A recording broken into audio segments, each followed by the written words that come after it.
क्या कोई माइनर लड़की अपनी मर्जी से घर छोड़कर जा सकती है? और अगर वह अपनी मर्जी फ्री विल से गई थी तो क्या किडनैपिंग का केस खत्म हो जाएगा? मान लीजिए श्रुति एक माइनर गर्ल है, राहुल भी एक माइनर बॉय है। श्रुति घर छोड़कर राहुल के साथ चले जाती है। श्रुति के पिता तुरंत FIR दर्ज कराते हैं, आरोप kidnapping under section 137 of BNS। मामला कोर्ट में पहुंचता है। कोर्ट में श्रुति बयान देती है, मैं अपनी फ्री कंसेंट मर्जी के साथ राहुल के साथ गई थी। अब यहाँ एक बहुत महत्वपूर्ण कानूनी सवाल उठता है। कानून कहता है कि अगर लड़की 18 साल से कम की है तो उसकी कंसेंट लीगली वैलिड नहीं मानी जाती है। मतलब भले ही वह अपनी मर्जी से गई हो, कानून की नज़र में यह अब भी किडनैपिंग है। लेकिन राहुल भी एक माइनर है, उसे जुवेनाइल जस्टिस एक्ट के तहत ऑब्जर्वेशन होम, ऑब्जर्वेशन जेल में भेज दिया जाता है। कोर्ट यह देखता है कि दोनों माइनर हैं, लड़की अपनी मर्जी से गई थी, कोई फोर्स नहीं था, कोअर्शन भी नहीं था। इस आधार पर कोर्ट ने राहुल को रिलीज कर दिया।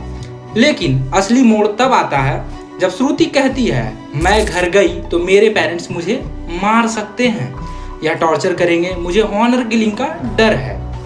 अब कोर्ट के सामने सबसे बड़ा मुद्दा है सेफ्टी वर्सेस गार्जियनशिप। कानून कहता है कि एक माइनर अपने पेरेंट्स की लीगल गार्जियनशिप में होती है, लेकिन अगर उसकी जान को खतरा हो तो कोर्ट उसकी right to life article 21 of the constitution को प्राथमिकता देगा। ऐसी स्थिति में कोर्ट क्या कर सकता है? उसे सीधे पेरेंट्स को नहीं सौंपेगा, उसे प्रोटेक्टिव कस्टडी या चाइल्ड केयर इंस्टीट्यूशन में रखा जा सकता है। मामला चाइल्ड वेलफेयर कमिटी CWC को भेजा जा सकता है। पब्लिक प्रोटेक्शन, पुलिस प्रोटेक्शन भी दिया जा सकता है। अब सबसे बड़ा सवाल, श्रुति कब एक्विटेड होगी?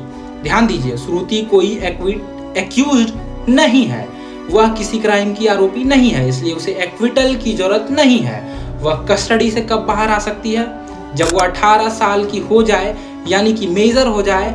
अगर कोर्ट को लगे कि वह सेफली इंडिपेंडेंट रह सकती है, 18 साल पूरे होते ही वह लीगली जहां चाहे वहां जा सकती है, जिससे चाहे उससे शादी कर सकती है, अपनी लाइफ के डिसीजन खुद ले सकती है।